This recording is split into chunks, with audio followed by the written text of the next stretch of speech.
Em julho de 1979, quando Belém abriu a porta de São Bento a Maria de Lourdes Pintacilgo, não apareceu nos arquivos uma folha secreta assinada por Ramalho e Eanes, apareceu algo talvez mais inquietante, um poder entregue com prazo, cercado por instituições, partidos, imprensa e silêncio. Capítulo 1.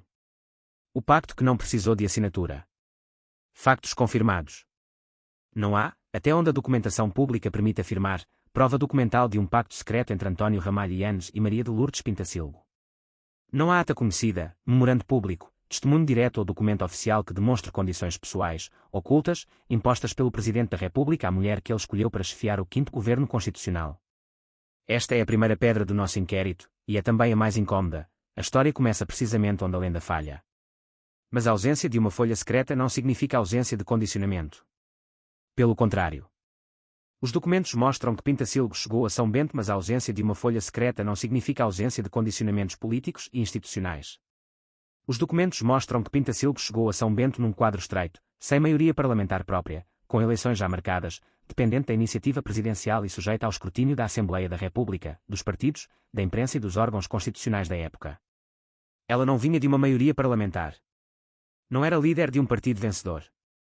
Não tinha atrás de si uma coligação disciplinada, pronta a defender o programa do governo voto a voto.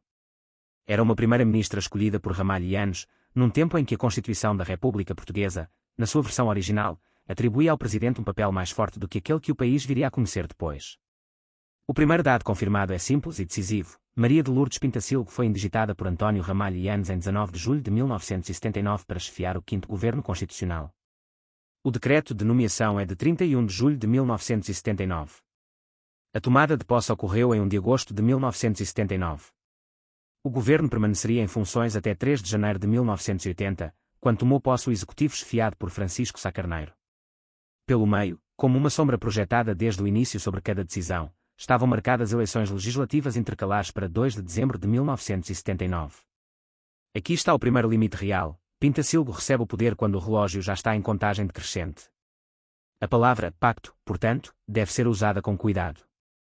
Se por pacto entendermos um acordo secreto, assinado, guardado numa gaveta de Belém, a prova pública não existe. Se por pacto entendermos uma arquitetura institucional não escrita, feita de dependência presidencial, fragilidade parlamentar, mandato transitório e vigilância política constante, a palavra pacto, portanto, deve ser usada com cuidado. Se por pacto entendermos um acordo secreto, assinado, guardado numa gaveta de Belém, a prova pública não existe. Se por pacto entendermos, em sentido metafórico e interpretativo, uma arquitetura institucional não escrita, feita de dependência presidencial, fragilidade parlamentar, mandato transitório e vigilância política constante, então a expressão pode funcionar como leitura narrativa, não como facto documental. Estava na Constituição. Estava na Assembleia da República. Estava no Conselho da Revolução. Estava nos jornais.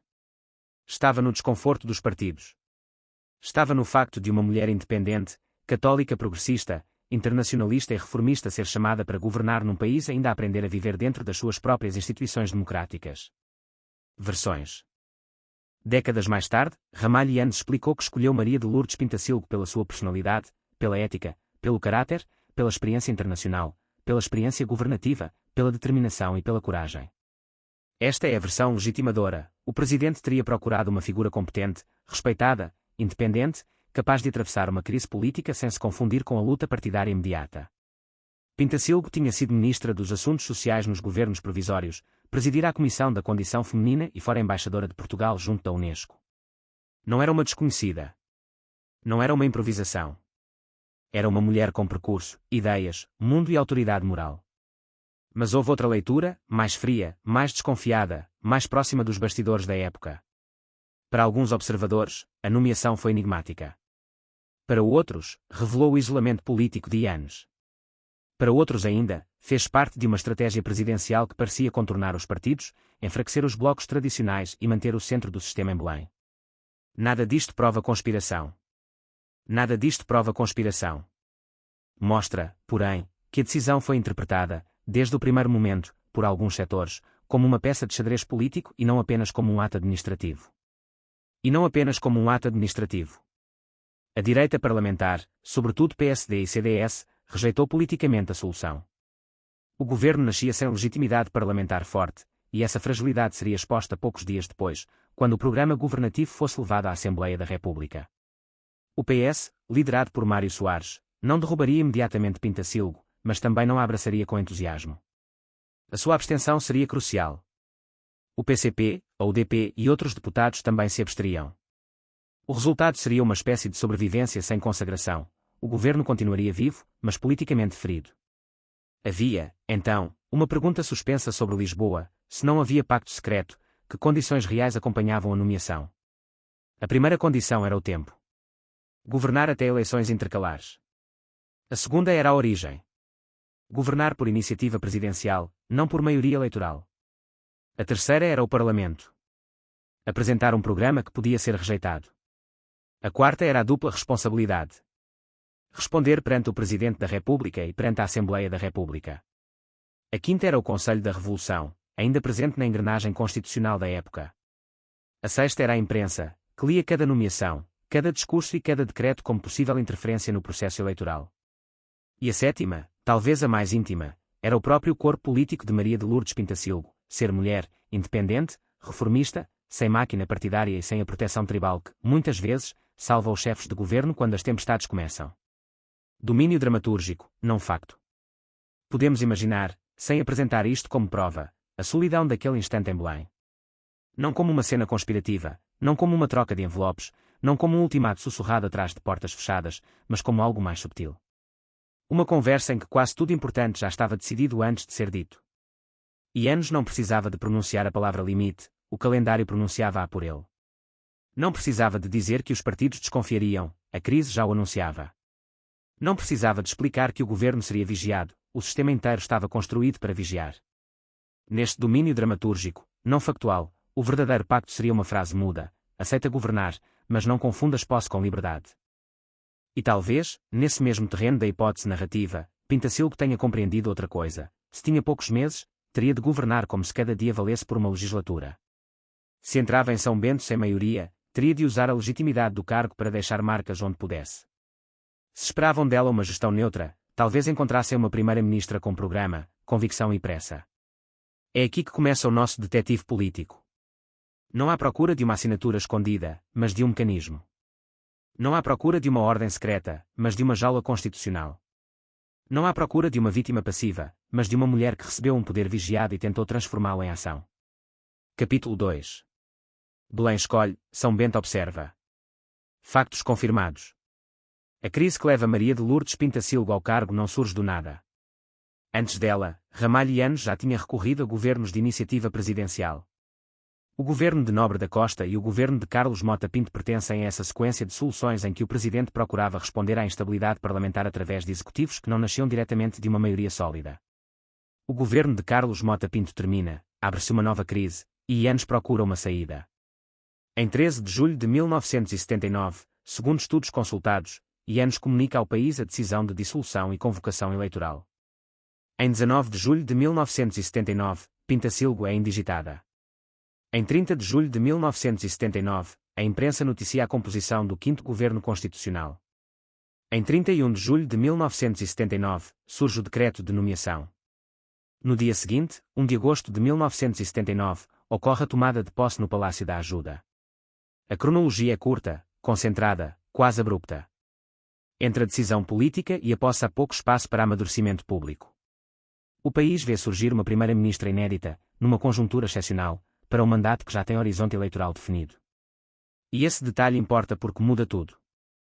Um governo que nasce com eleições marcadas não governa apenas o presente, governa sob suspeita de estar a inclinar o futuro. A Constituição de 1976, na versão então em vigor, previa que o primeiro-ministro fosse nomeado pelo Presidente da República, ouvidos o Conselho da Revolução e os partidos representados na Assembleia da República. O governo era politicamente responsável perante o Presidente da República e perante a Assembleia da República. Essa dupla responsabilidade coloca Pintacilgo num corredor estreito, de um lado Belém, de onde vinha a sua nomeação, do outro São Bento, onde o seu programa teria de ser apresentado, debatido e atacado. O artigo 136 atribuía ao Presidente competência para nomear e exonerar o Primeiro-Ministro. O artigo 190 tratava da formação do governo. O artigo 193 estabelecia a responsabilidade política perante o Presidente e a Assembleia. O artigo 195 previa a apreciação parlamentar do programa do governo. O artigo 198 regulava os efeitos da rejeição do programa, das moções de confiança e das moções de censura. Tudo isto parece linguagem seca, jurídica, distante. Mas, num thriller político, tudo isto parece linguagem seca, jurídica, distante. Em termos narrativos, porém, a Constituição ajuda a perceber o mapa institucional em que o governo se movia, cada artigo definia competências, limites, responsabilidades e possíveis pontos de bloqueio. Cada artigo é uma porta. Cada porta pode ser fechada. Cada mecanismo legal pode tornar-se um aviso. Pintacilgo tinha poder legal. Podia governar. Podia aprovar medidas. Podia conduzir o executivo. Pintacilgo tinha poder legal. Podia governar, aprovar medidas e conduzir o executivo. Mas a sua margem política era limitada pela ausência de uma maioria parlamentar própria, pelo calendário eleitoral, pela responsabilidade perante o Presidente e a Assembleia e pela contestação partidária. Essa distinção é essencial. Uma coisa é a competência constitucional para governar, outra é a capacidade política de transformar um programa em orientação duradoura para o país. Essa distinção é essencial. O poder legal permite assinar diplomas. O poder político livre permite transformar um programa em destino coletivo. Pintacilgo tinha o primeiro. O segundo dependia de forças que nunca controlou. Versões. A versão oficial posterior de Eanes apresenta a nomeação como uma escolha de mérito. Ele viu nela ética, caráter, coragem, experiência. Esta explicação é coerente com o percurso de Pintacilgo. Nascida em Abrantes, em 18 de janeiro de 1930, formada em Engenharia Química Industrial, com trabalho na CUF, envolvida em movimentos católicos e internacionais, nomeadamente Graal e Pax Romana, com passagem pela Câmara Corporativa como procurador entre 1969 e 1974, com funções governativas nos governos provisórios entre 1974 e 1975, ela possuía uma trajetória rara no Portugal político da época. Mas a versão crítica insiste noutro ponto. A escolha parecia demasiado singular para ser apenas natural. Por que razão uma independente? Por que razão uma mulher sem partido forte? Por que razão alguém com perfil social reformista, internacionalista, católico progressista, numa fase em que o país caminhava para eleições polarizadas? Para uns, Eanes estaria a escolher alguém acima dos partidos. Para outros, estaria a demonstrar que já não encontrava soluções dentro deles. Para outros ainda, Pintacilgo era útil precisamente porque a sua autoridade não vinha de uma máquina partidária, mas de uma legitimidade moral que podia atravessar, ainda que por pouco tempo, o bloqueio institucional. A direita via o problema de outro modo. Para PSD e CDS, o governo não tinha sustentação parlamentar suficiente. A Aliança Democrática, com Francisco Sá Carneiro no PSD e Diogo Freitas do Amaral no CDS, preparava-se para disputar o poder nas urnas e não tinha interesse em legitimar uma solução presidencial que pudesse ocupar o centro da cena política antes das eleições. A posse de Pintacilgo não era apenas a entrada de uma primeira-ministra, era também a afirmação de que Belém ainda podia criar governos num país onde os partidos queriam assumir o comando. A imprensa internacional captou atenção. O jornal El País noticiou, no dia seguinte à posse, a ausência da direita portuguesa na cerimónia e leu o discurso de Eanes como resposta a um ambiente de polarização. A ausência, num sistema político, também fala. Às vezes fala mais alto do que os aplausos. Quando setores inteiros não aparecem, deixam uma cadeira vazia que funciona como acusação. Domínio dramatúrgico, não facto. Podemos imaginar, como recurso narrativo e não como facto provado, o Palácio da Ajuda naquele dia de agosto. As salas carregadas de solenidade. Os nomes pronunciados com gravidade. O presidente no centro do dispositivo. Carlos Mota Pinto, o primeiro-ministro cessante, presente como lembrança viva da crise anterior. Maria de Lourdes Pintacilgo a entrar no cargo com a consciência de que cada gesto seu seria lido duas vezes, uma como ato de governo, outra como sinal político. Não é necessário inventar corredores subterrâneos para sentir o peso daquele momento. A própria superfície era suficientemente densa. Atrás da formalidade, havia uma pergunta que ninguém precisava de formular em voz alta: ela vinha governar ou apenas administrar a passagem até dezembro? E, se a resposta esperada era administrar, talvez a resposta verdadeira de Pintacilgo tenha começado a formar-se ali mesmo, no instante em que tomou posse. Porque algumas figuras entram no poder para obedecer ao calendário, outras entram para disputar o significado do pouco tempo que lhes dão. A tensão dramática nasce precisamente daí. Eanes podia tê-la escolhido para garantir estabilidade. Os partidos podiam vê-la como solução provisória. A imprensa podia tratá-la como anomalia. Mas Pintacilgo não era apenas uma peça deslocada no tabuleiro. Era alguém com visão social, convicções fortes e experiência internacional. E quando uma figura assim recebe um mandato curto, A pergunta não é apenas o que lhe permitem fazer. A pergunta é o que ela decide fazer antes que lhe retirem a cadeira. Nesse sentido, o poder vigiado é também um poder acelerado. Quem sabe que tem pouco tempo não desperdiça gestos. Quem governa cercado escolhe melhor onde tocar. E quem não tem partida portuguesa pode tentar proteger-se com aquilo que assina, aquilo que propõe, aquilo que deixa no Diário da República como rastro mais resistente do que as manchetes. Capítulo 3. Capítulo 3. A moção aprovada que não derrubou o governo. Factos confirmados. Em agosto de 1979, Maria de Lourdes Pintacilgo leva o programa do 5º Governo Constitucional à Assembleia da República. O programa é publicado no Diário da Assembleia da República, segunda série, número 96, de 14 de agosto de 1979. O debate decorre em sessões de 13, 16, 17 e 18 de agosto de 1979.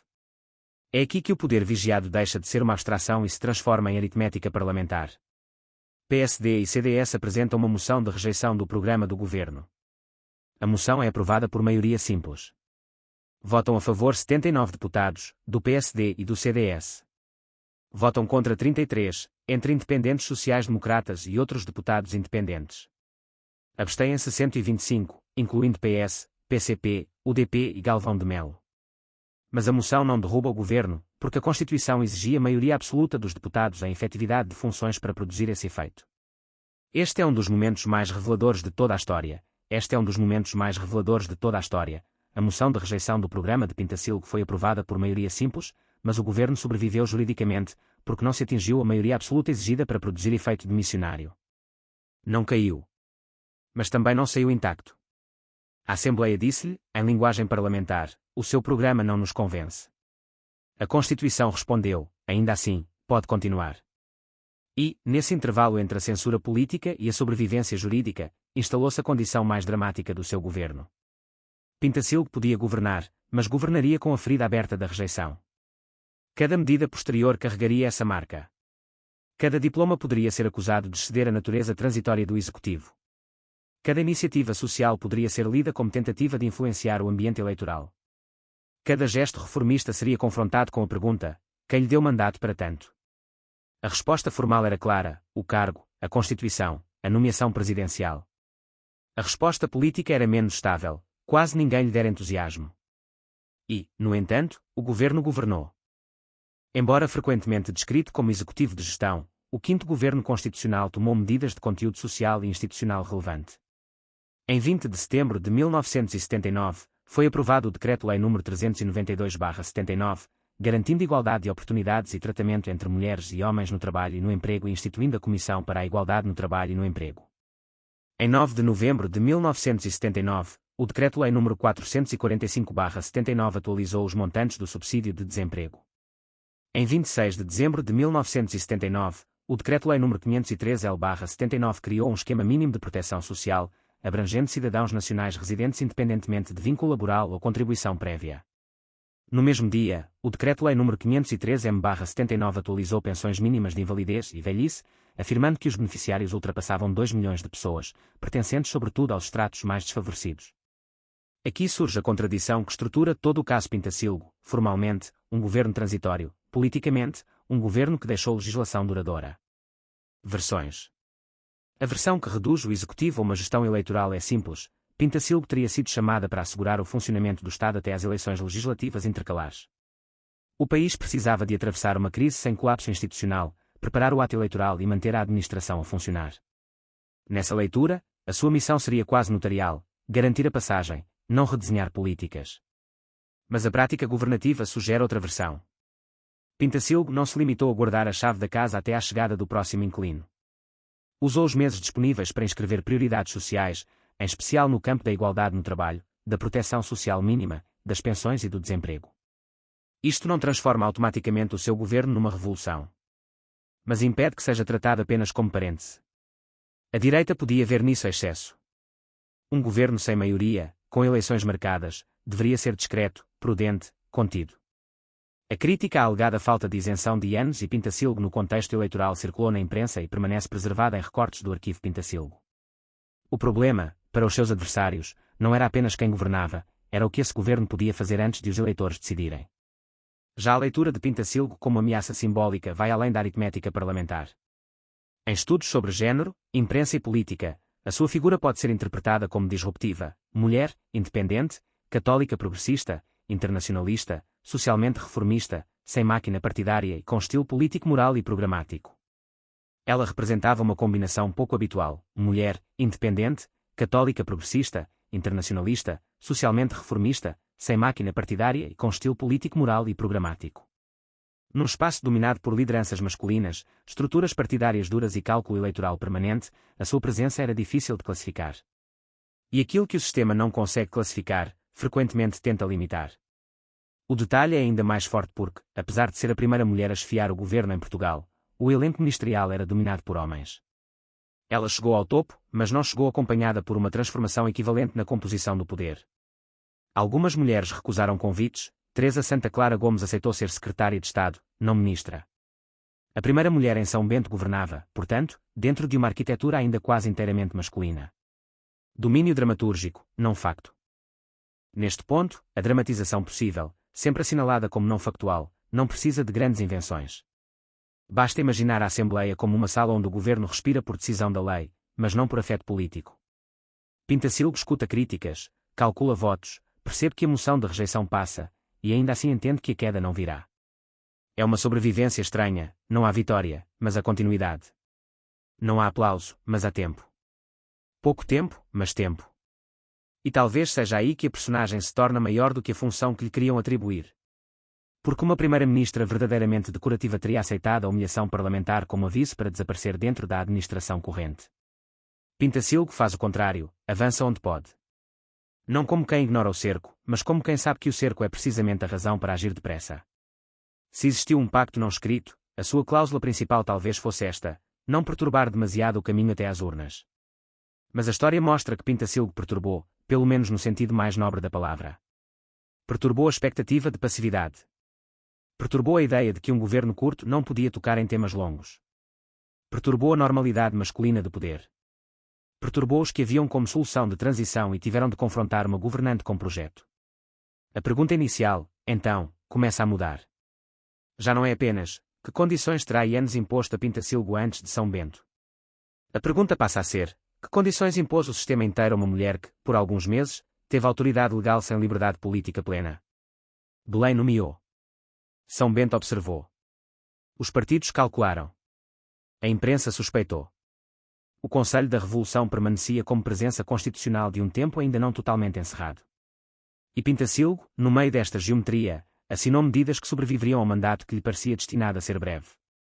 Cui bono, a quem convinha uma primeira-ministra com prazo de validade. Convinha a Belém, porque permitia atravessar a crise mantendo a iniciativa presidencial. Convinha aos partidos que preferiam esperar pelas eleições sem se comprometerem inteiramente com o governo. Convinha à mecânica institucional, porque evitava o vazio. Mas talvez não conviesse a Pintacilgo, se o preço da posse fosse a suspeita permanente. E talvez não conviesse ao país, se a democracia tratasse como exceção aquilo que podia ter sido uma experiência mais profunda de governação independente, social e reformista. Facto confirmado, não há prova pública de um pacto secreto. Versão plausível, mas não provada como pacto, e Eanes poderá ter esperado que Pintacilgo conduzisse um governo neutro, sem ambição eleitoral própria, limitada à transição. Poderá ter havido uma expectativa presidencial de contenção. Poderá ter havido, da parte dos partidos, a convicção de que ela deveria gerir e não transformar. Domínio dramatúrgico, não facto. Pintacilgo entra em São Bento como quem recebe uma chave que abre portas, mas também aciona alarmes. Cada corredor institucional reconhece a sua autoridade e, ao mesmo tempo, lembra-lhe que ela não pertence totalmente ali. Não porque lhe falte competência, mas porque o poder, naquele verão político, vinha acompanhado de vigilância. E assim termina a primeira etapa do nosso inquérito. Sem documento secreto, mas com provas de condicionamento. Sem conspiração demonstrada, mas com uma rede constitucional e parlamentar suficientemente apertada para tornar a palavra liberdade quase irónica. Sem vítima passiva, mas com uma governante que aceita um mandato curto e o transforma numa disputa pelo significado do próprio poder. O verdadeiro Pacto de Belém, como metáfora narrativa e não como facto provado, talvez nunca tenha sido escrito porque não precisava de ser escrito. A força dessa imagem está no calendário, na falta de maioria, na moção aprovada sem efeito de missionário, na dupla responsabilidade perante o Presidente e a Assembleia e na suspeita de que decisões sociais pudessem ser lidas em chave eleitoral.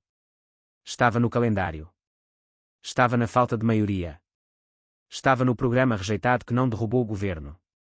Estava na responsabilidade perante o Presidente e a Assembleia. Estava na suspeita de que qualquer decisão social pudesse ser lida como ato eleitoral. Estava na solidão de uma mulher que governava cercada por homens, partidos e instituições, num país que ainda não sabia se queria ser plenamente parlamentar, presidencial, revolucionário ou democrático. E, no centro desse labirinto, Maria de Lourdes Pintacilgo fez a coisa mais perigosa que se pode fazer quando todos esperam apenas administração: governou. Havia quem dissesse, anos mais tarde, que até os que a viam de perto demoraram a compreender a velocidade interior com que Maria de Lourdes Pintacilgo vivia aqueles meses, como se cada manhã em São Bento lhe chegasse já com uma despedida escondida. Não existe um coro público de confissões tardias guardado em gravações secretas, nem um conjunto fechado de depoimentos que provam um complô humano em torno dela. O que existe, de forma bastante mais sólida, é o retrato convergente de uma mulher observada por todos e verdadeiramente amparada por quase ninguém. A primeira-ministra falava ao país com serenidade, mas à sua volta acumulavam-se olhares de cálculo, reservas partidárias, paternalismos velados e a antiga suspeita de que uma mulher independente, sem máquina própria, devia ocupar o poder como quem ocupa um lugar emprestado. Na Câmara, ela parecia firme. No silêncio das horas privadas, é plausível imaginar, em reconstrução dramatúrgica apoiada no contexto, o peso daquele cerco a instalar-se como um cansaço fino, quase invisível, por trás da voz. Porque a solidão política raramente faz ruído, instala-se como um ar mais frio na sala. E o mais trágico é que, nesse verão de 1979, quanto mais ela provava competência, mais o sistema parecia lembrar-lhe que competência não significava pertença. Maria de Lourdes Pintacilgo não chegara a São Bento como aventureira, nem como figura ornamental escolhida ao acaso para preencher uma crise. Tinha formação de engenheira química industrial, experiência profissional, percurso cívico e internacional, passagem pelos governos provisórios, trabalho na área social, presença na Comissão da Condição Feminina e missão diplomática junto da Unesco. Tinha, portanto, densidade biográfica, pensamento, disciplina e uma ideia exigente do serviço público. Mas é precisamente por isso que a sua entrada no poder perturbava. Uma mulher com autoridade moral, visão social e independência intelectual não era fácil de reduzir em efeito de transição.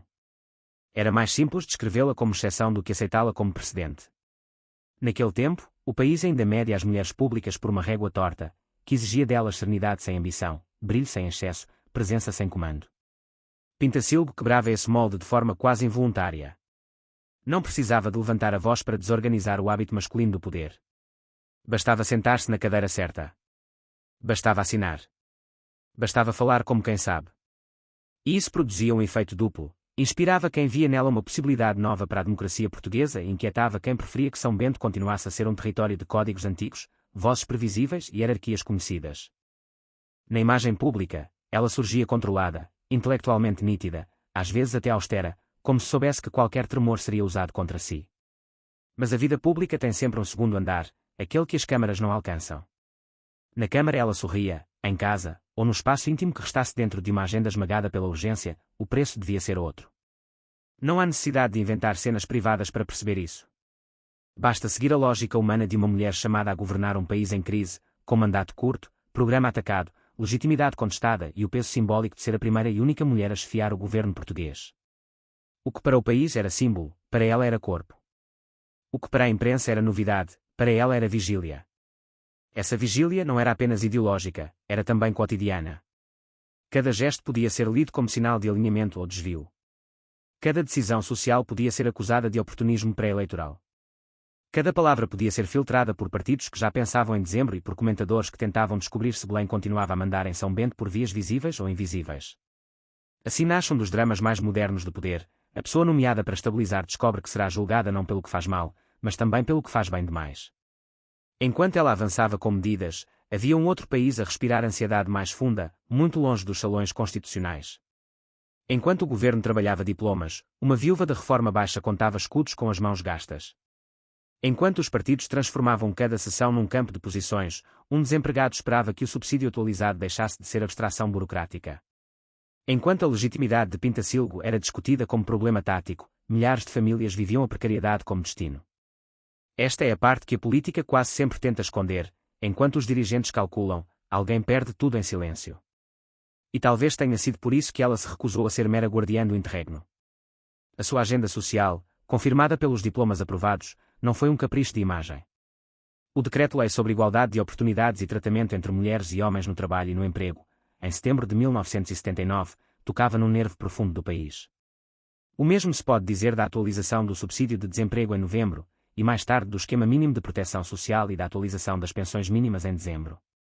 Eram respostas concretas a fragilidades concretas. Eram também, em termos narrativos, a prova de que a mulher escolhida para administrar a passagem se comportava como alguém que se recusava a tratar a dor social como assunto provisório.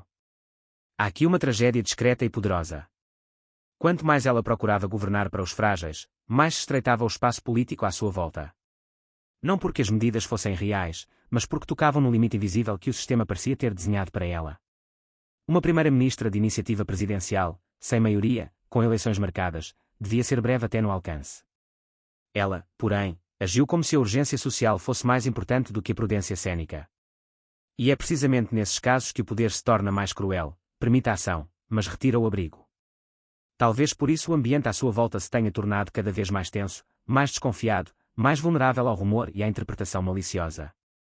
Quando uma governante não pertence inteiramente aos partidos, os partidos observam-na como território de passagem. Quando uma governante não serve apenas para aquecer a cadeira, os aparelhos começam a medir-lhe a autonomia com inquietação. Quando uma mulher faz do breve uma oportunidade de reforma, a condescendência inicial pode transformar-se em resistência fria. E essa resistência, mesmo sem gritar, desgasta. No fundo, o país via duas figuras na mesma pessoa. Via a chefe do governo e via a mulher que ousara chegar ali sem ser produto normal do maquinismo partidário. Via a técnica e via o símbolo. Via a reformista e via a exceção.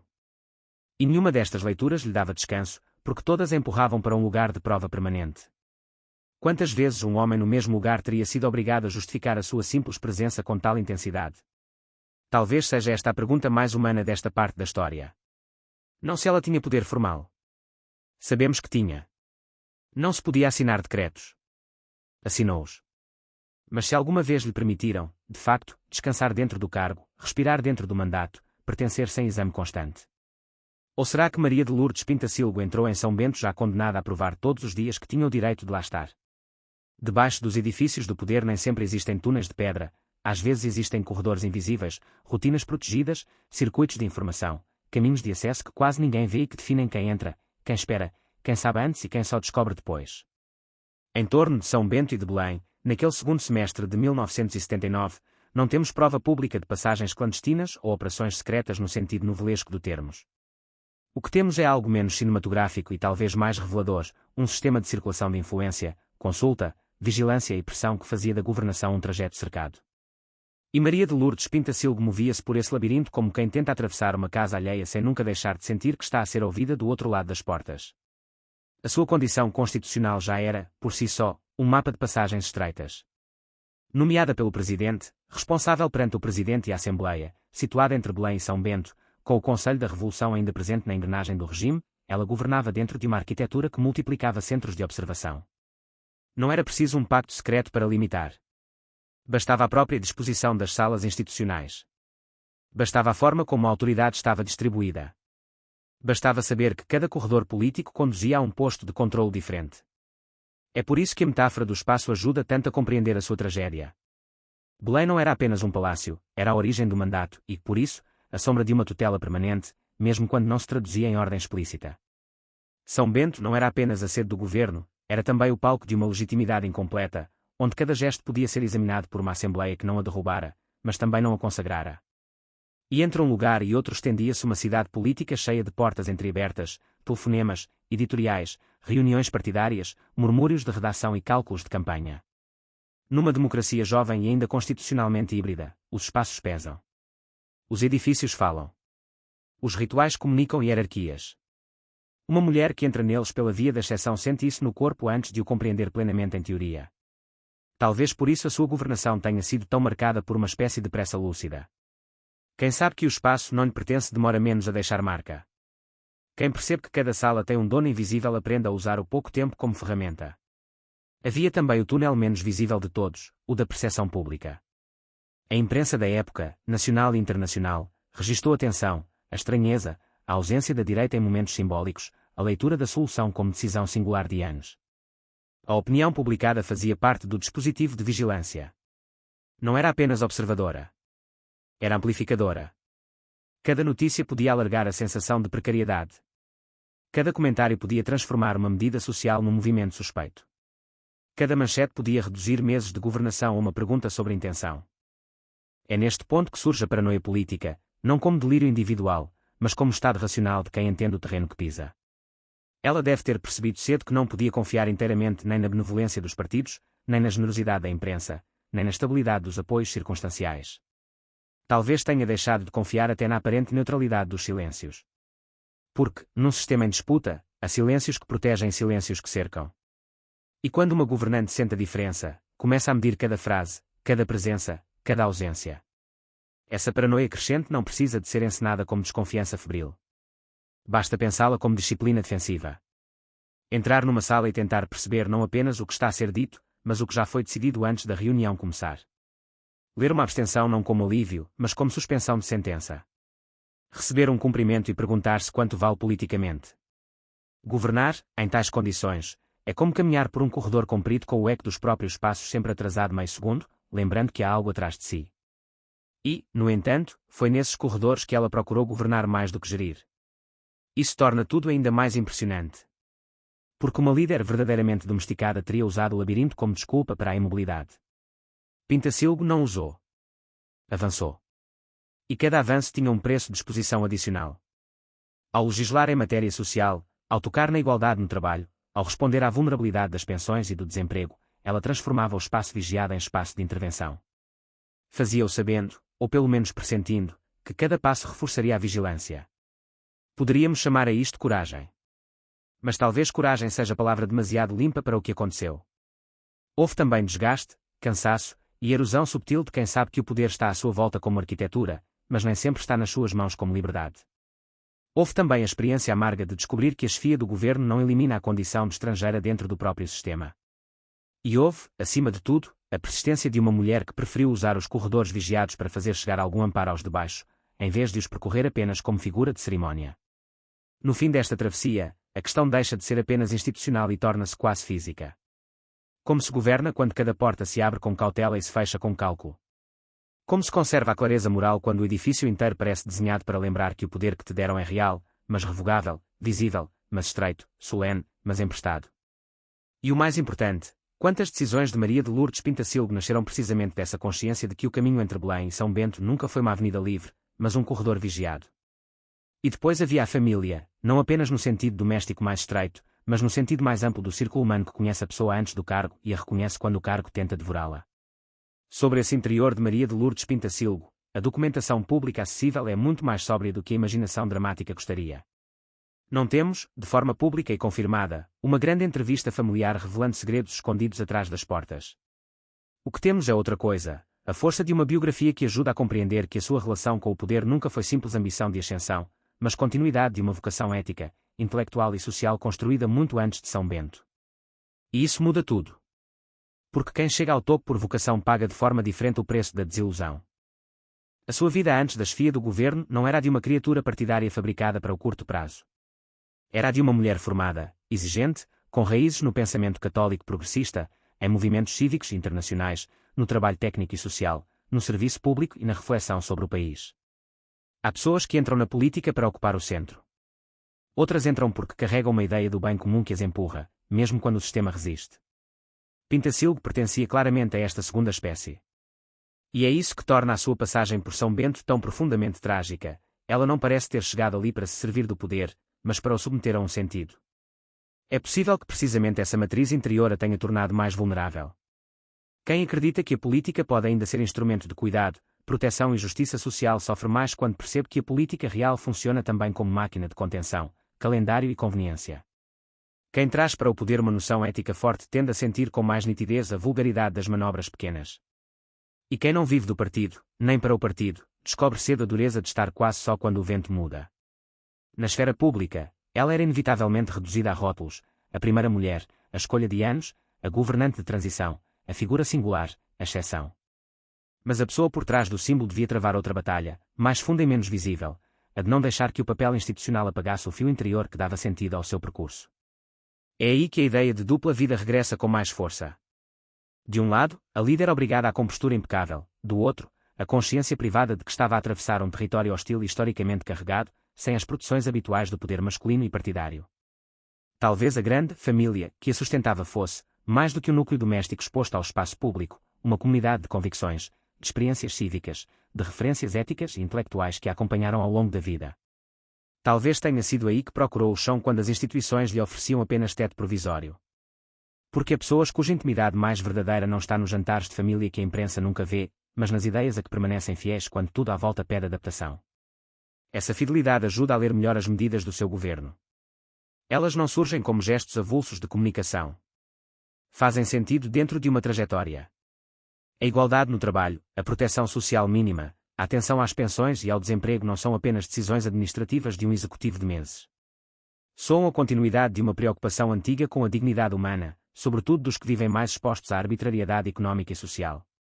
Quando se observa esse fio, o drama intensifica-se. O sistema podia dar-lhe um mandato curto, mas não podia reduzir tão facilmente a coerência de uma vida inteira. E talvez por isso a queda da sua margem de manobra política, à medida que o calendário eleitoral avançava, tenha tido um sabor particularmente amargo. Não porque ela ignorasse desde o início a natureza transitória do governo, mas porque uma inteligência política como a sua devia sentir, dia após dia, a diferença entre o que era necessário fazer e o que o sistema estava disposto a tolerar. É aí que a tragédia deixa de ser apenas a de uma primeira-ministra vigiada. Passa a ser a de uma mulher que via mais longe do que o mandato lhe permitia caminhar. Enquanto isso, o país seguia. A Aliança Democrática preparava a disputa eleitoral. Os partidos ajustavam posições. Os jornais escolhiam enquadramentos. O mecanismo democrático avançava para o momento das urnas. E, no meio dessa máquina, a única mulher que esfiou o governo em Portugal trabalhava com a consciência de que a sua experiência podia ser lida não como começo, mas como intervalo. Para qualquer pessoa com sentido histórico, isso dói de maneira particular. Não é apenas a perda de influência. É a percepção de que um possível futuro está a ser devolvido ao campo do improvável. Há uma imagem que resume tudo sem precisar de melodrama. Uma mulher entra em São Bento com autoridade legal, pensamento próprio e urgência social. O país observa-a como símbolo, os partidos tratam-na como solução temporária, as instituições limitam-lhe a respiração, e mesmo assim ela tenta deixar atrás de si um rastro de proteção para os mais vulneráveis. Enquanto ela faz isso, a máquina política já prepara o mundo seguinte, quase como se a sua passagem devesse ser absorvida sem deixar precedente demasiado forte. O poder aceita a sua presença, mas resiste ao seu legado. E então a pergunta final desta etapa torna-se inevitável. Se não houve um pacto secreto provado em Belém, não terá existido algo talvez mais duro do que um pacto, algo inscrito na própria cultura política do tempo, a decisão tácita de permitir a Maria de Lourdes Pintacilgo governar, mas nunca plenamente pertencer. E, se foi isso que aconteceu, quantas portas da democracia portuguesa se fecharam de novo no exato momento em que pareciam começar a abrir-se? Capítulo 7. O arquivo que responde com silêncio. Factos confirmados. Há histórias políticas em que o documento decisivo aparece no fim, com uma assinatura, uma ordem, uma frase sublinhada a lápis, e tudo se ilumina. Esta não é uma dessas histórias. No caso de Maria de Lourdes Pintacilgo, Ramalho e Anos e o chamado Pacto em Belém, o arquivo público não entrega a cena final que muitos desejariam. Não há prova documental pública de um acordo secreto. Não há ata conhecida onde se leiam condições ocultas. Não há memorando disponível que diga que Anos impôs a Pintacilgo uma lista privada de limites antes de São Bento. Não há testemunho direto, público e verificável, que transforma suspeita em facto. Mas o silêncio dos arquivos também tem uma gramática. E, nesta história, ele não absolve o sistema de todos os seus condicionamentos. Apenas desloca a pergunta. Se não houve documento secreto conhecido, que documentos públicos mostram acerca? Se não há folha escondida, que folhas visíveis desenham a prisão institucional? Se não aparece uma cláusula clandestina, que cláusulas constitucionais, parlamentares e políticas fizeram o trabalho de limitar? O decreto de nomeação existe. A cronologia existe. A Constituição da República Portuguesa de 1976 existe. Os artigos que regulavam a nomeação do Primeiro-Ministro, a formação do Governo, a responsabilidade perante o Presidente e a Assembleia, a apreciação parlamentar do programa e os efeitos das moções existem. O registro da posse existe. O programa do 5º Governo Constitucional existe. A moção de rejeição apresentada por PSD e CDS existe. O resultado dessa votação existe. As eleições legislativas intercalares de 2 de dezembro de 1979 existem. Os decretos sociais aprovados pelo governo existem. E é precisamente nesse conjunto visível que a narrativa se torna mais perturbadora. Porque, às vezes, o segredo não está no que falta. Está na forma como aquilo que existe é organizado para produzir um destino. Maria de Lourdes Pintacilgo foi indigitada em 19 de julho de 1979. O decreto de nomeação é de 31 de julho de 1979. Tomou posse em 1 de agosto de 1979. As eleições legislativas intercalares estavam marcadas para 2 de dezembro de 1979. O governo terminou com a posse do executivo chefiado por Francisco Sá Carneiro em 3 de janeiro de 1980. A aritmética do tempo era implacável, o poder chegava-lhe já com o horizonte estreito, e cada dia de governação tinha o som de uma página virada depressa demais. O programa do governo foi apresentado e debatido na Assembleia da República em agosto de 1979. PSD e CDS apresentaram uma moção de rejeição. A moção foi aprovada por maioria simples, com 79 votos a favor, 33 contra e 125 abstenções. Mas não derrubou o governo, porque a Constituição exigia maioria absoluta dos deputados em efetividade de funções para produzir esse efeito.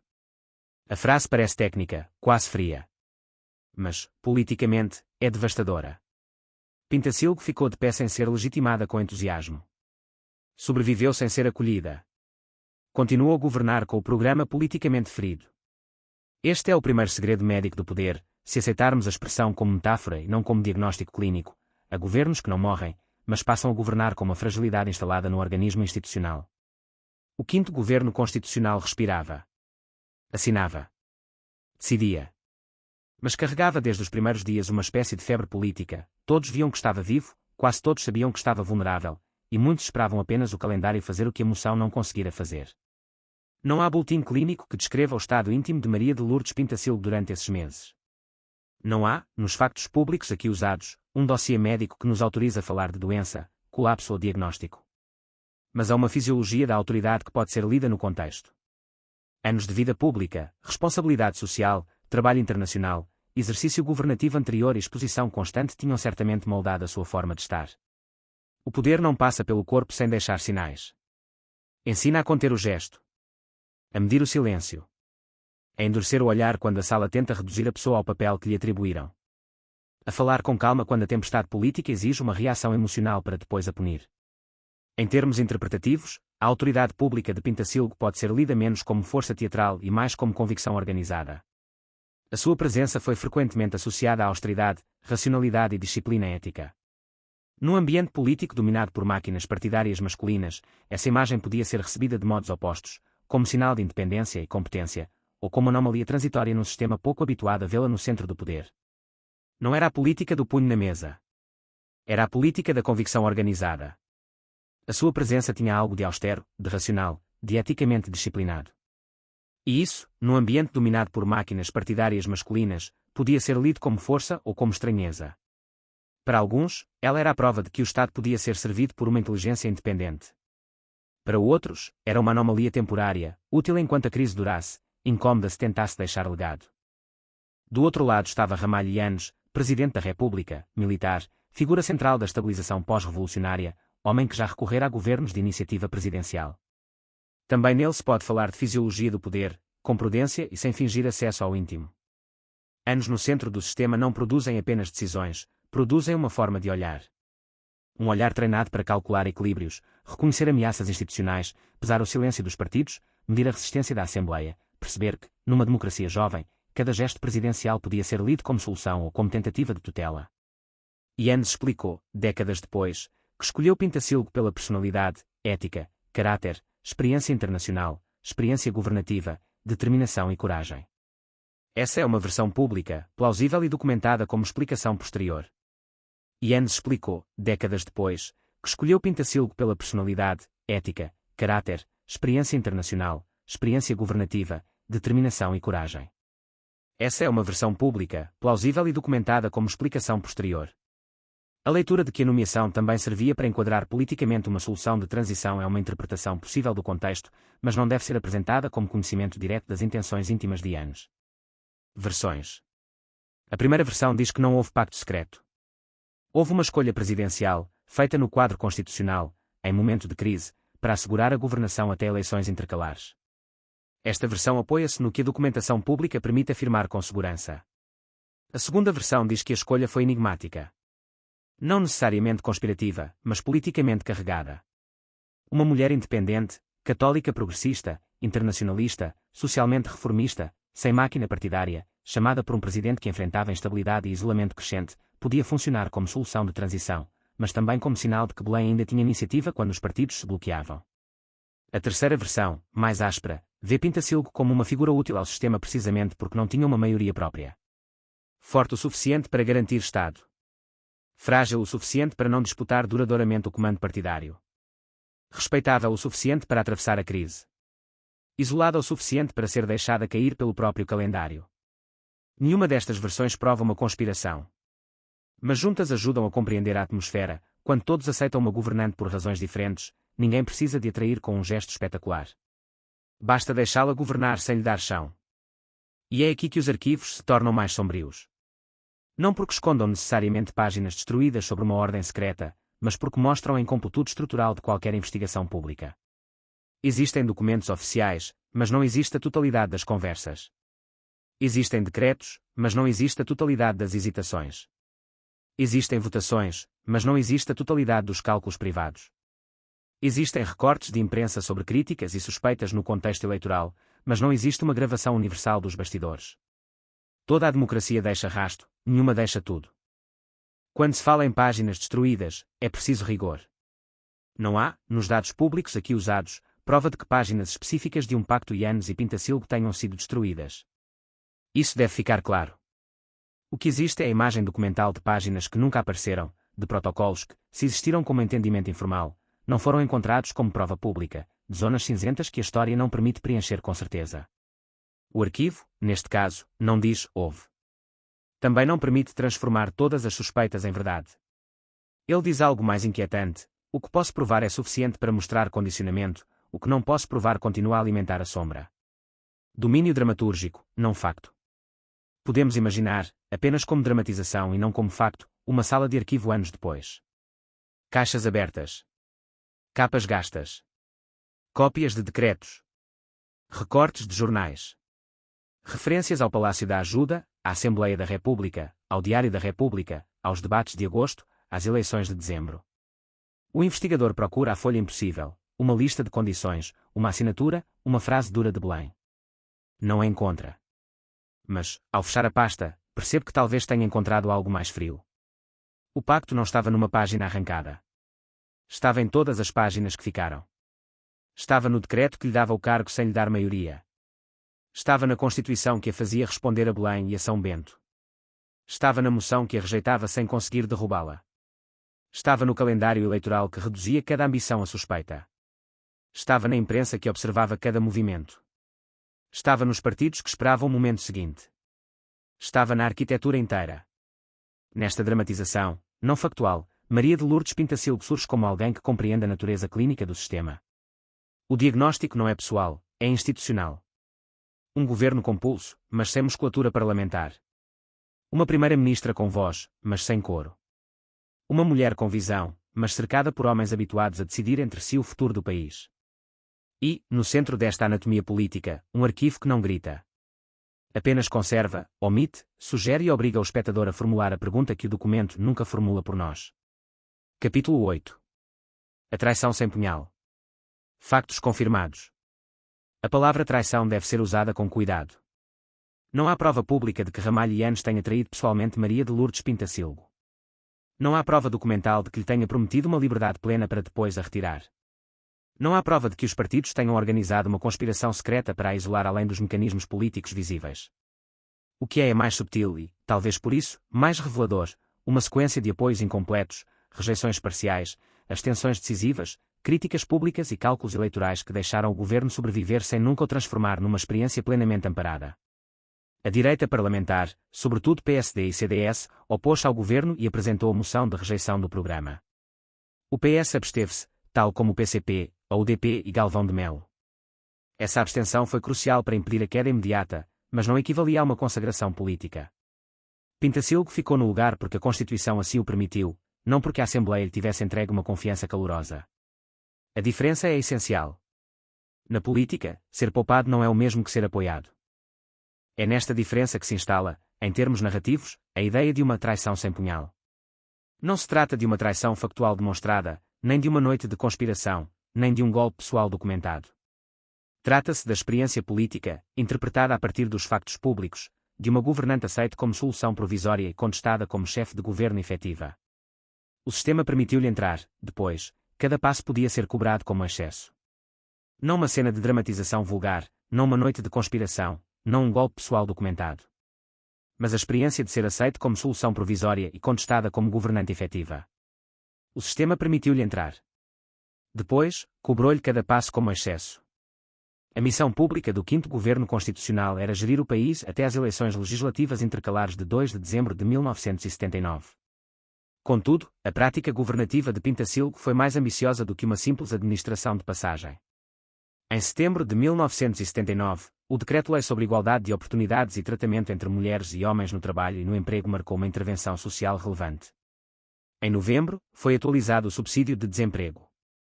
Em dezembro, foram aprovadas medidas relativas ao esquema mínimo de proteção social e às pensões mínimas de invalidez e velhice. O próprio diploma sobre pensões referia beneficiários que ultrapassavam 2 milhões de pessoas, pertencentes sobretudo aos estratos mais desfavorecidos. É aqui que o conflito se torna nítido. Para quem via o governo como ponte até às urnas, cada medida robusta podia parecer uma ocupação indevida do espaço político. Para quem via a crise social como urgência, cada dia sem agir seria uma forma de abandono. Pintacilgo escolheu agir. E, ao agir, expôs a ambiguidade dos que a deixaram no cargo sem querer verdadeiramente assumir o seu programa. Versões. Numa versão benevolente, ninguém a traiu. Eanes escolheu-a por mérito e coragem. Os partidos cumpriram o seu papel. A direita rejeitou aquilo com que discordava. A esquerda e o centro parlamentar abstiveram-se dentro dos seus cálculos. A imprensa escrutinou. A Constituição funcionou. As eleições realizaram-se. A Aliança Democrática venceu. Francisco Sá Carneiro tomou posse. O sistema democrático avançou. Esta versão é possível e não deve ser descartada. Ela descreve o funcionamento institucional sem necessidade de sombras adicionais.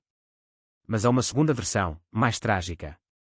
Nela, Pintacilgo foi chamada porque o sistema precisava de alguém capaz de atravessar a crise, mas não recebeu as condições políticas para transformar essa travessia em mandato robusto. Foi escolhida pela sua força, mas cercada pela sua fragilidade. Foi elogiada pela independência, mas isolada por não ter partido. Foi autorizada a governar, mas continuamente lembrada de que não nascera de uma maioria. Foi apresentada como solução, mas tratada como intervalo. E há ainda uma terceira versão, a mais dura em termos narrativos: a verdadeira traição não veio de um indivíduo, veio da arquitetura. O sistema precisava de Maria de Lourdes Pintacilgo viva o bastante para evitar o vazio, mas não forte o bastante para alterar a ordem que se preparava para emergir das urnas.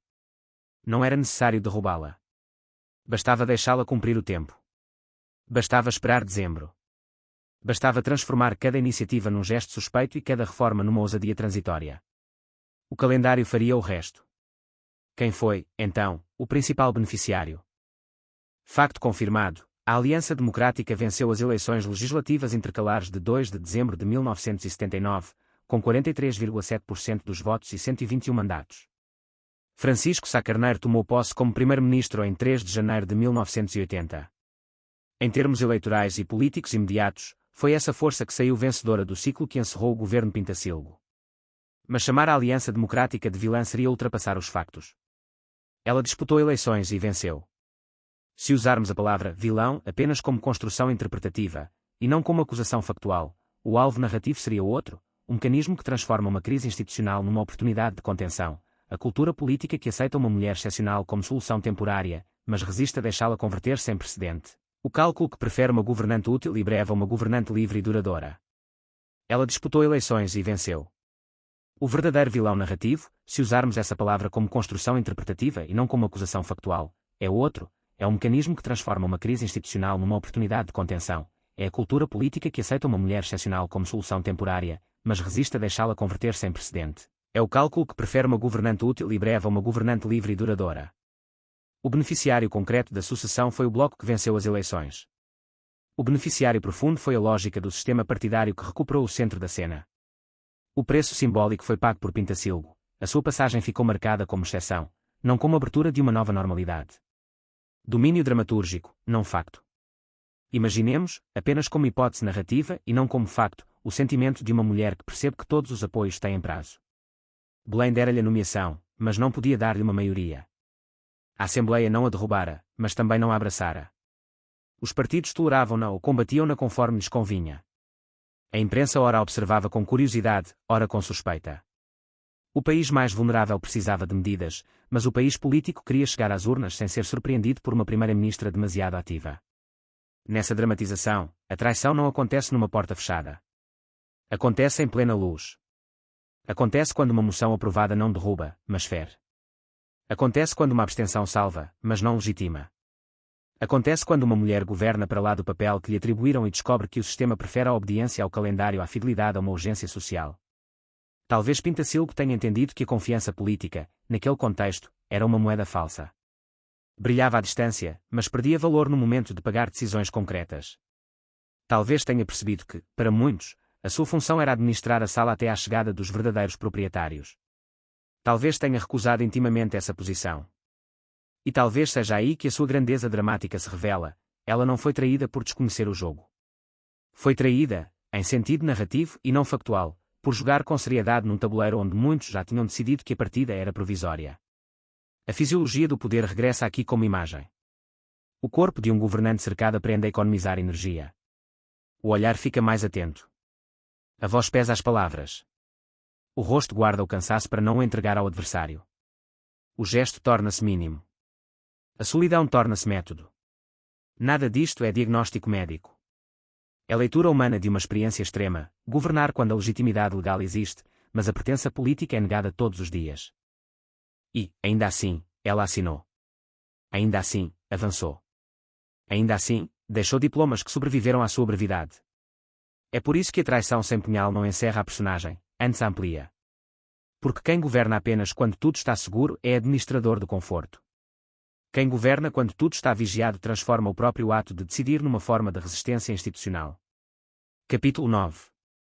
As últimas horas do governo que não quis ser intervalo. Factos confirmados.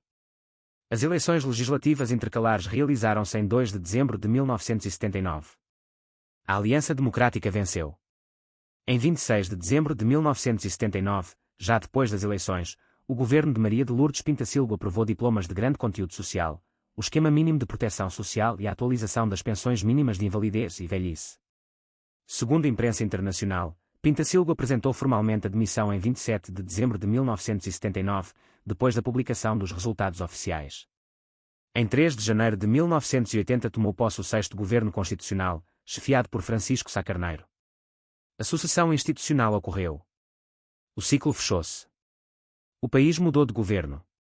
Mas a pergunta essencial permanece: o que significam as últimas horas de um executivo que nasceu para ser transição e insistiu em deixar rasto? A fase até às eleições durou cerca de 4 meses. O governo esteve em funções de 1 de agosto de 1979 a 3 de janeiro de 1980. Há textos jornalísticos que falam em 125 dias, mas essa expressão aproxima-se mais do intervalo entre a posse e as eleições do que da duração total do governo. Para rigor, importa fixar a ideia certa: Pintacilgo governou durante poucos meses, num período comprimido, sob vigilância, e ainda assim aprovou medidas que impedem tratar o seu executivo como simples rodapé. As últimas horas políticas de um governo não são feitas apenas de relógios e despachos. São feitas de deslocação de poder. As últimas horas políticas de um governo não são feitas apenas de relógios e despachos. São feitas também da deslocação gradual de poder, telefones que passam a tocar noutro centro, jornais que escrevem sobre o ciclo seguinte, partidos que reorganizam alianças, funcionários que percebem a mudança de vento e ministros que continuam formalmente em funções enquanto a autoridade simbólica se transfere para quem venceu nas urnas. Esta é uma leitura dramatúrgica do processo de transição, não um facto documental específico sobre cada pessoa envolvida. Partidos que já reorganizam alianças. Funcionários que percebem a mudança de vento. Ministros que continuam formalmente em funções enquanto a autoridade simbólica se transfere para quem venceu nas urnas. A democracia tem rituais limpos, mas por baixo deles existe sempre uma fisiologia delicada, a circulação do comando, o arrefecimento da influência, o corpo institucional a adaptar-se a uma nova cabeça. No caso de Pintacilgo, essa transição pode ser lida simbolicamente como o fim de uma experiência inédita. A primeira e até hoje única mulher primeira-ministra de Portugal saía sem que a sua exceção se tivesse convertido em continuidade política imediata. O poder regressava ao leito partidário saído das eleições, e a passagem de Pintacilgo podia ser tratada pelo sistema como episódio singular, não como transformação duradoura. Via terminar uma experiência que, por ser inédita, poderia ter aberto uma porta maior. A primeira e até hoje única mulher primeira-ministra de Portugal saía sem ter transformado a sua exceção em continuidade. O poder voltava ao seu leito partidário mais previsível. A mulher que tinha governado cercada deixava o centro, e o sistema podia tratar a sua passagem como episódio, não como transformação. Versões. A versão institucional é clara: houve eleições, houve vencedor, houve demissão, houve posse de novo governo. A democracia cumpriu o seu itinerário. Pintacilgo chefiou um governo transitório e entregou o poder depois da vitória da Aliança Democrática. Nada disto, em si, prova qualquer pacto secreto ou limitação pessoal imposta por Yanes além da moldura política e constitucional já conhecida. A versão política é mais complexa. Pintacilgo chegou ao fim como alguém que cumpriu a travessia, mas também desafiou a natureza estreita da ponte que lhe tinham dado. Se a esperavam como gestora, ela governou. Se a imaginavam breve, deixou medidas. Se a queriam neutra ao ponto da invisibilidade, tornou-se uma presença difícil de apagar. E talvez por isso o fim do seu governo tenha sido tão conveniente para tantos atores: encerrava a crise, devolvia a iniciativa aos vencedores eleitorais, normalizava o sistema partidário e remetia a experiência Pintacilgo para a categoria confortável da exceção. A versão simbólica é ainda mais dura. Nela, o verdadeiro conflito não é apenas entre Belém e São Bento, nem entre governo e Assembleia, nem entre direita e solução presidencial. O conflito é entre duas ideias de democracia. Uma democracia como administração de equilíbrios, onde o poder circula entre estruturas reconhecidas, prudentes e maioritariamente masculinas. E uma democracia como transformação social, capaz de usar mesmo um mandato curto para tocar desigualdade, desemprego, proteção mínima e pensões. Pintacilgo encarnou a segunda ideia dentro de uma arquitetura preparada para a primeira. Domínio dramatúrgico, não facto. Podemos imaginar, como reconstrução artística e não como facto, as últimas horas de São Bento antes da mudança definitiva. Pastas que se fecham. Papéis alinhados. Um governo que ainda existe, mas já pertence ao passado próximo. Maria de Lourdes Pintacilgo talvez olhasse para a sequência dos meses e visse não uma derrota simples, mas uma verdade mais amarga. O sistema deixará agir, sim, mas nunca lhe dera tempo suficiente para provar o alcance da sua visão. Não é preciso inventar lágrimas, nem cenas íntimas, nem frases secretas. A sobriedade dos factos basta. Uma mulher chega ao cargo em agosto. Em agosto, o programa é rejeitado por maioria simples, mas o governo sobrevive. Em setembro, assina-se a igualdade no trabalho e no emprego. Em novembro, atualiza-se o subsídio de desemprego.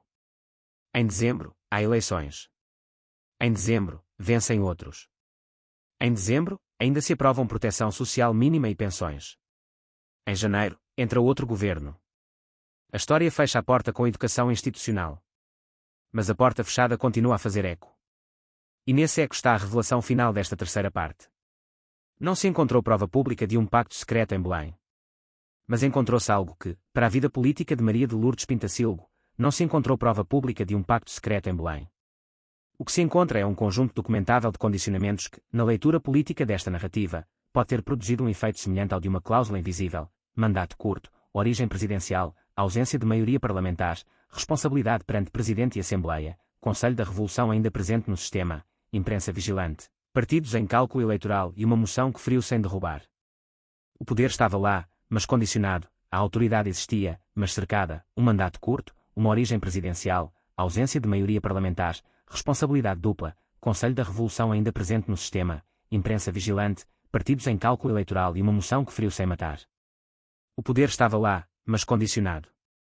A autoridade existia, mas cercada. O cargo era real, mas a liberdade era vigiada. O grande beneficiário imediato foi quem venceu as eleições e assumiu o governo seguinte. O grande beneficiário estrutural foi o sistema que recuperou a normalidade partidária depois de usar uma solução presidencial de transição. O grande perdedor simbólico talvez tenha sido o futuro que a presença de Pintacilgo prometia e que não chegou a consolidar-se. Não porque ela não tivesse competência. Não porque não tivesse visão. Mas porque a política lhe deu uma janela e depois chamou essa janela de exceção. Se houver um vilão nesta história, não é necessário imaginá-lo com rosto único. O vilão narrativo é o mecanismo. É o relógio. É a sala onde todos sabem que uma pessoa governa por pouco tempo e, por isso, escutam as suas ideias como quem escuta uma despedida. É a cultura que permite a uma mulher chegar ao topo sem permitir que a sua chegada reorganize o topo. É a prudência interessada que tolera reformas enquanto pode classificá-las como parêntese. É o arquivo que conserva o suficiente para provar condicionamento, mas não o bastante para encerrar todas as suspeitas. E, no centro desse mecanismo, Maria de Lourdes Pintacilgo permanece como figura paradoxal, vítima de um sistema, sim, mas não vítima passiva. Cercada, sim, mas não imóvel. Transitória, sim, mas não irrelevante. Sem pacto secreto provado, mas dentro de um pacto institucional não escrito que a história pode ler com clareza, governar sem maioria, até eleições, sob vigilância de Belém, de São Bento, dos partidos, da imprensa e de uma democracia ainda em reorganização. As últimas horas do seu governo não foram apenas o fim de um executivo. Foram o momento em que o país decidiu, pela prática, que aquela experiência não se tornaria caminho. A mulher que entrara em São Bento com uma chave emprestada devolveu a chave. Mas deixou marcas na porta. E talvez seja por isso que a pergunta inicial não desaparece. Ela apenas amadurece. Que condições terá Yanes imposto a Pintacilgo antes de São Bento? Facto confirmado, não sabemos de condições secretas impostas pessoalmente por Yanes, porque a prova pública não apareceu.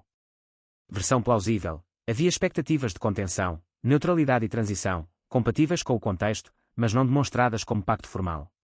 Domínio dramatúrgico, não facto, talvez Maria de Lourdes Pintacilgo tenha descoberto que a condição principal nunca precisou de ser dita.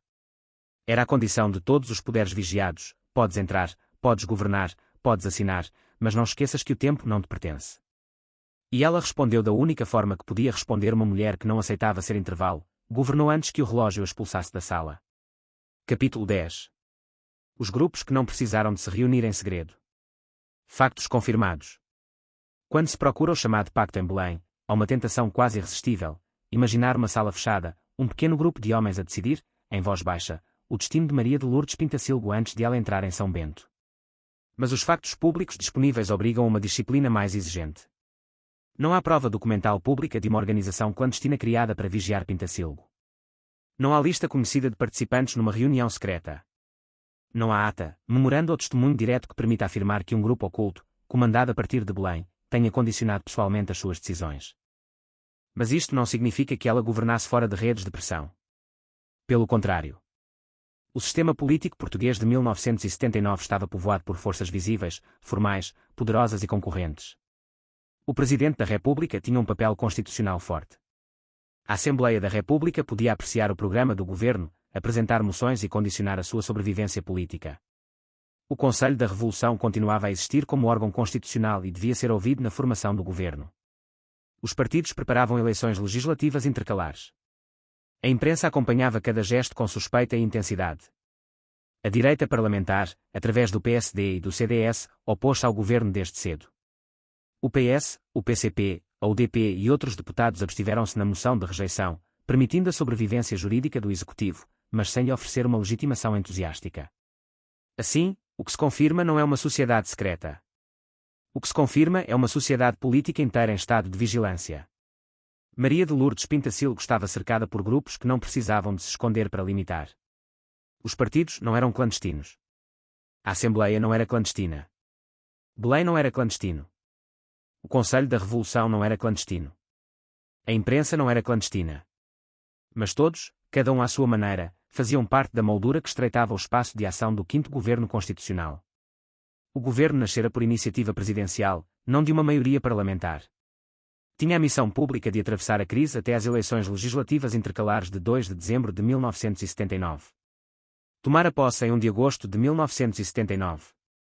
O seu programa fora debatido em agosto e a moção de rejeição apresentada por PSD e CDS fora aprovada por maioria simples, sem efeito demissionário.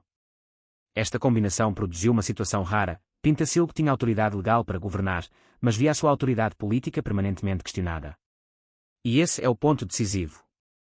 Em política, um grupo secreto pode destruir uma carreira.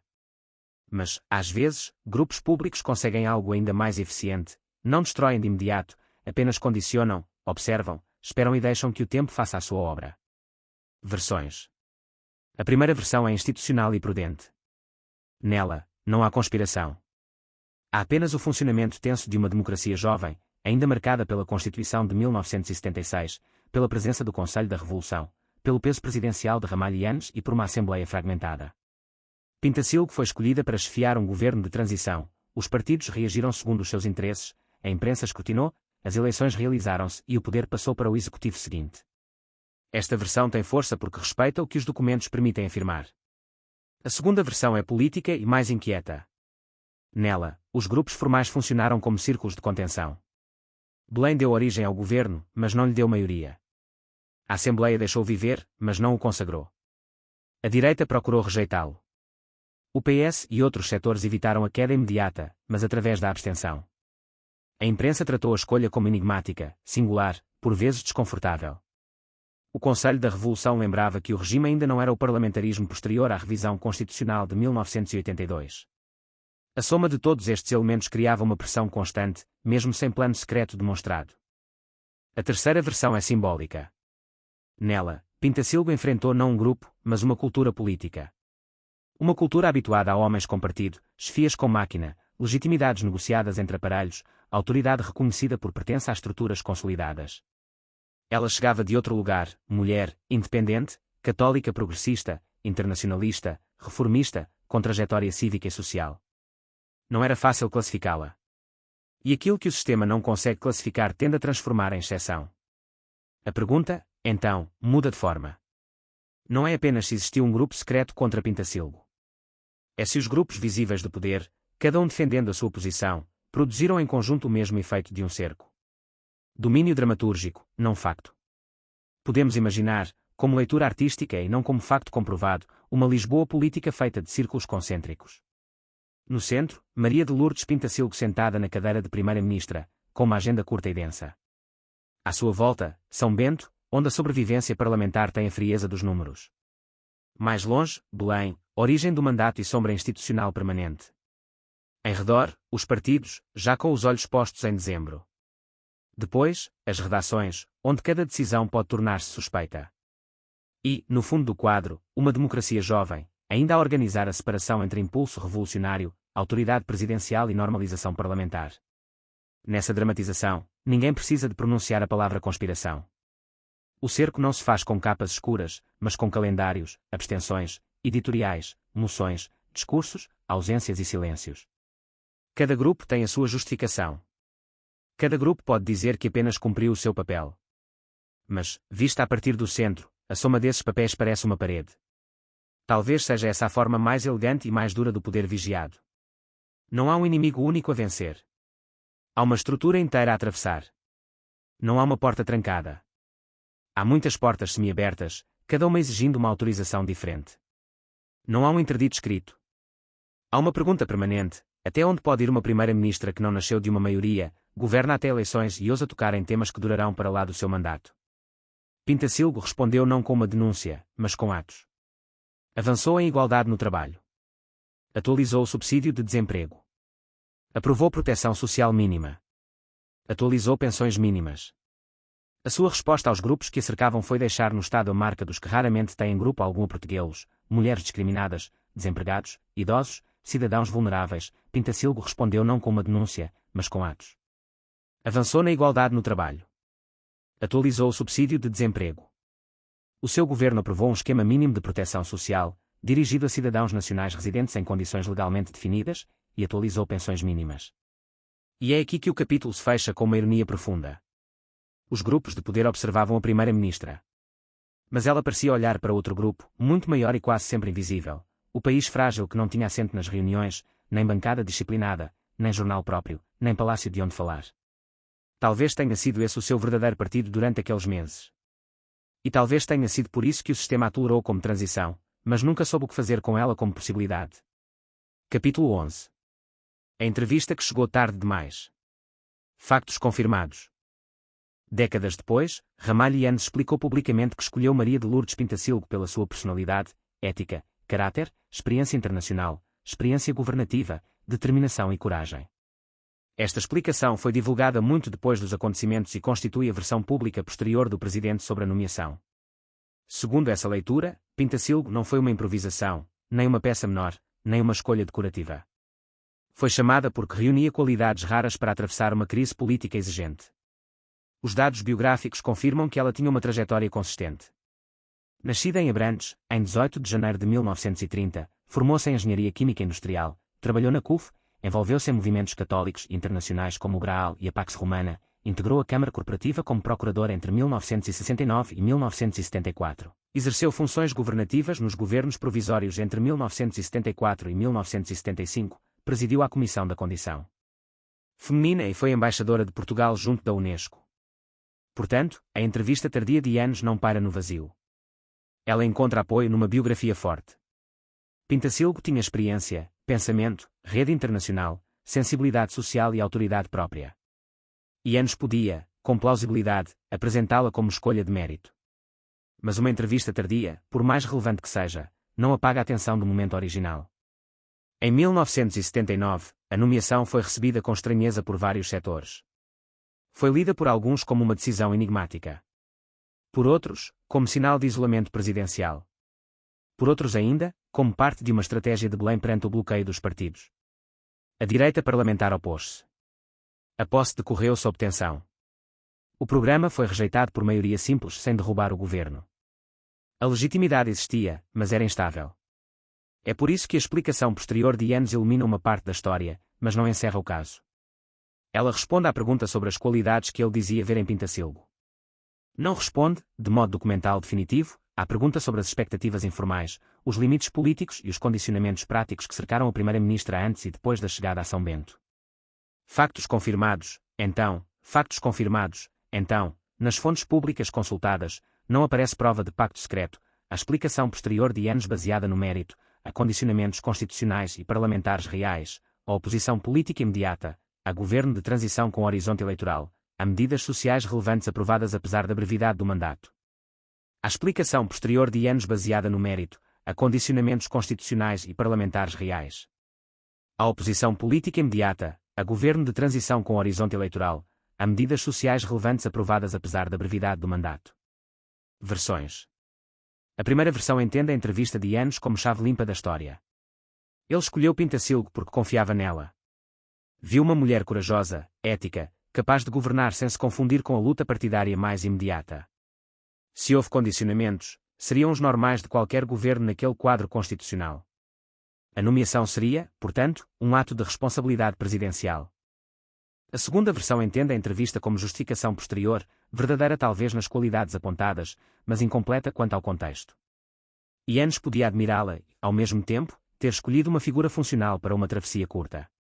Podia reconhecê-la como competente e, ao mesmo tempo, esperar contenção. Podia valorizá-la pessoalmente e, ainda assim, inseri-la num dispositivo político que limitava desde o início a sua liberdade. Esta versão não acusa Eanes de mentira.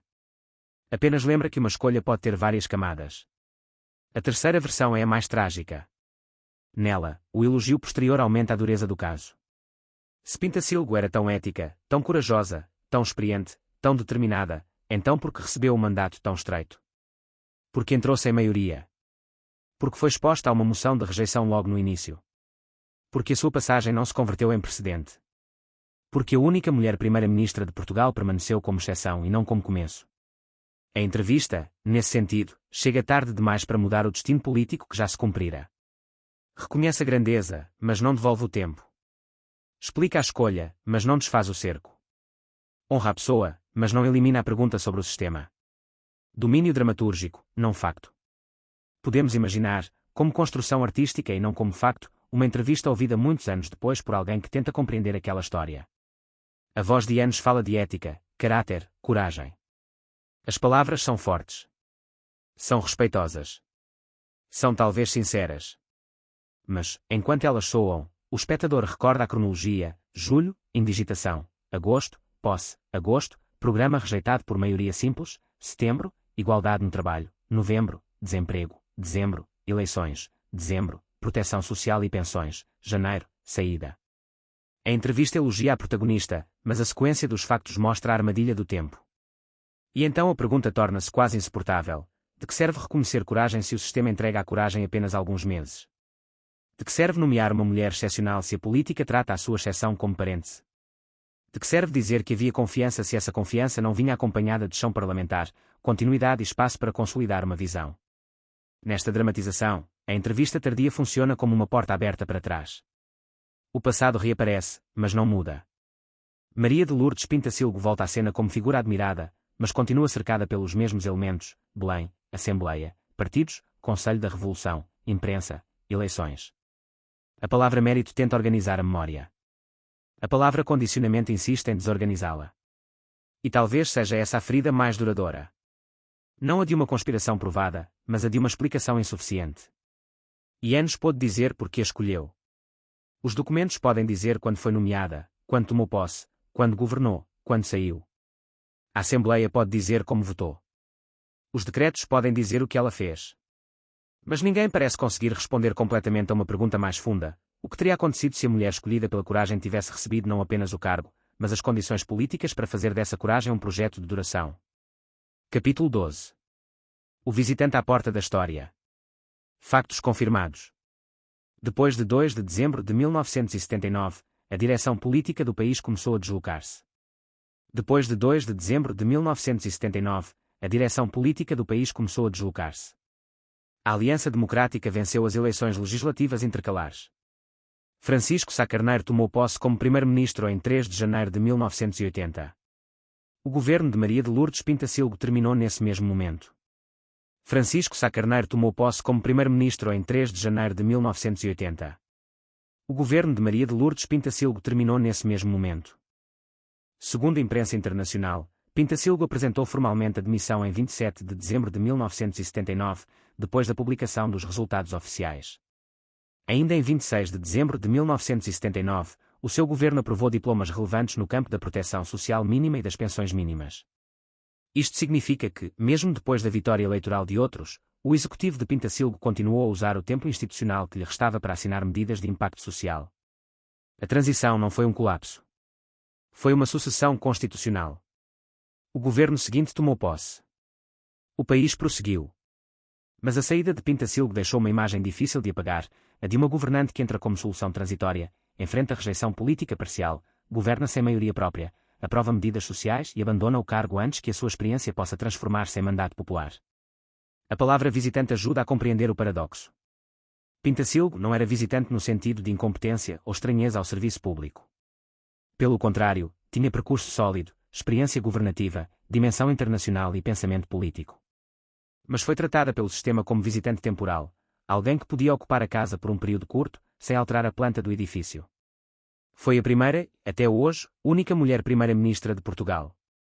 Esse facto, por si só, transforma a sua passagem em acontecimento histórico. Mas também revela uma ausência posterior.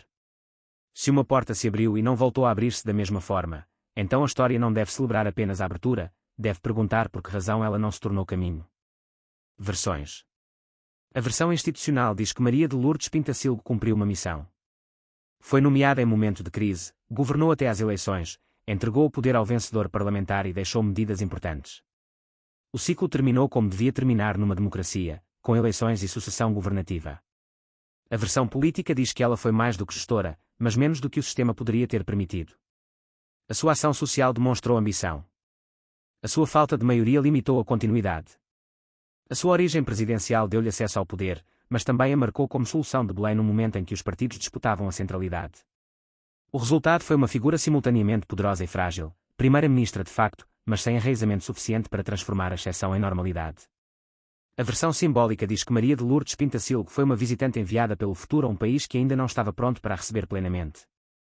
Ela trouxe temas que continuariam a ecoar: igualdade entre mulheres e homens no trabalho, proteção social, atenção aos mais vulneráveis, independência ética, presença feminina no topo do Estado. Mas o tempo político que lhe deram parecia pertencer ao passado, curto, vigiado, condicionado, provisório. E aqui está a grande inversão desta história. Talvez Pintacilgo não tenha sido uma figura fora do seu tempo por estar atrasada em relação ao país. Talvez tenha sido fora do seu tempo por estar adiantada demais para as estruturas que a cercavam. Domínio dramatúrgico, não facto. Imaginemos, como cena artística e não como facto, a última visita de Maria de Lourdes Pintacilgo à Casa Simbólica do Poder. Não uma visita formal registada em agenda, mas uma imagem mental. Ela passa por corredores que já preparam outra voz, outro governo, outra maioria, outro centro de decisão. As paredes permanecem. As secretárias permanecem. Os rituais permanecem. Mas a sua experiência começa a ser arquivada como exceção. Talvez, nesse instante imaginado, a visitante perceba que a casa nunca lhe pertenceu inteiramente. Deram-lhe a chave, mas não a fundação. Deram-lhe o cargo, mas não o tempo. Deram-lhe a solenidade da posse, mas não o abrigo político. Deram-lhe a oportunidade de governar, mas sob a condição invisível de não esquecer que dezembro se aproximava. E, no entanto, ela deixou marcas. Não marcas espetaculares, não monumentos de propaganda, não uma dinastia partidária. Deixou diplomas. Deixou uma pergunta. Deixou o desconforto de saber que um governo breve pode ser mais denso do que muitos mandatos longos. Deixou a prova de que uma mulher independente podia chegar ao topo do executivo e governar com visão, ainda que cercada. O visitante, na literatura, muitas vezes chega para revelar a verdade da casa. Não pertence totalmente ao espaço, e por isso enxerga aquilo que os moradores já deixaram de ver. Pintacilgo, como visitante da história, revelou a arquitetura do poder português naquele momento, presidencial ainda forte, parlamentar ainda instável, partidário em reorganização, masculino nos seus hábitos, desconfiado da independência, impaciente com a reforma social quando ela surge fora dos calendários convenientes. E quando ela saiu, a casa continuou. Mas já não podia fingir que nada acontecera. Porque durante alguns meses uma mulher atravessara o edifício e mostrara que a transição não precisava de ser passividade, que a fragilidade não impedia decisão, que a falta de maioria não anulava a responsabilidade moral e que o poder, mesmo vigiado, ainda podia ser usado para proteger. A pergunta final deste capítulo não é se Maria de Lourdes Pintacilgo perdeu. A pergunta é quem perdeu quando a sua passagem foi tratada como exceção irrepetível. Perdeu apenas ela, ou perdeu também um país que viu, por um instante, outra forma de governar e depois permitiu que essa possibilidade se fechasse antes de se tornar tradição? Final. Factos confirmados. Depois da saída de Maria de Lourdes Pintacilgo, o país entrou numa nova fase política. Francisco Sá Carneiro tomou posse como primeiro-ministro em 3 de janeiro de 1980, chefiando o 6º governo constitucional. A vitória da Aliança Democrática nas eleições legislativas intercalares de 2 de dezembro de 1979 marcou o fim do ciclo presidencial de transição que levara Pintacilgo a São Bento. O sistema partidário recuperou o centro da cena. Belém deixou de ser, naquele momento, o motor direto da chefia governativa. A lógica eleitoral impôs a sua resposta. Maria de Lourdes Pintacilgo não desapareceu da vida pública. Mais tarde, foi candidata presidencial em 1986. Continuou a ser uma referência cívica, intelectual, internacionalista e social. Mas nunca mais voltou a chefiar o governo. E Portugal nunca mais teve, até hoje, outra mulher primeira-ministra. Esse dado pesa sobre a memória do país como uma pergunta silenciosa. Não se trata apenas de recordar quem ela foi. Trata-se de perceber por que razão aquilo que ela abriu não se tornou caminho comum. As medidas do seu governo permaneceram como parte do rastro concreto da sua passagem. A igualdade de oportunidades e tratamento entre mulheres e homens no trabalho e no emprego, a atualização do subsídio de desemprego, o esquema mínimo de proteção social e a atualização das pensões mínimas mostram que aquele executivo não foi apenas uma ponta administrativa. Foi curto, sim. Foi condicionado, sim. Foi vigiado, sim. Mas não foi vazio. Versões. A versão oficial da normalidade diz que a democracia funcionou, houve crise, solução presidencial, eleições, vitória parlamentar e sucessão constitucional. A versão crítica diz que o sistema usou Pintacilgo para atravessar uma dificuldade sem lhe dar condições para consolidar uma visão. A versão simbólica diz que ela foi a prova viva de uma possibilidade que Portugal reconheceu por instantes e depois deixou suspensa. Domínio dramatúrgico, não facto. Se esta história fosse apenas sobre um pacto secreto, terminaria aqui com frustração, porque o documento decisivo não apareceu. Mas talvez a força do caso esteja precisamente nisso. O arquivo não entrega uma confissão. Entrega uma estrutura. Não mostra uma ordem oculta. Mostra um poder condicionado. Não prova uma conspiração. Mostra uma democracia jovem cercando uma governante que ousou ser mais do que intrina. A família humana e intelectual de Pintacilgo, os seus círculos cívicos, os que viram nela uma figura de futuro, ficaram com uma memória ambígua, orgulho pela exceção, melancolia pela interrupção. Os seus adversários seguiram para novas batalhas. Os partidos reorganizaram a normalidade. O país continuou. Mas em algum ponto da história portuguesa ficou uma sala por abrir, a sala onde se pergunta por que razão a primeira mulher a chefiar o governo foi tratada como episódio, e não como começo. Maria de Lourdes Pintacilgo entrou em São Bento com poder legal e liberdade estreita. Saiu sem ter transformado a exceção em continuidade, mas deixou uma marca impossível de apagar. O chamado Pacto em Belém talvez nunca tenha existido como documento secreto. Maria de Lourdes Pintacilgo entrou em São Bento com poder legal e margem política estreita. Saiu sem ter transformado a exceção em continuidade, mas deixou uma marca impossível de apagar. O chamado Pacto em Belém talvez nunca tenha existido como documento secreto. Talvez funcione melhor, na leitura dramatúrgica, como imagem de uma combinação de calendário, instituições, suspeitas, partidos, género, imprensa e prudência interessada, uma combinação de calendário, instituições, suspeitas, partidos, género, imprensa e prudência.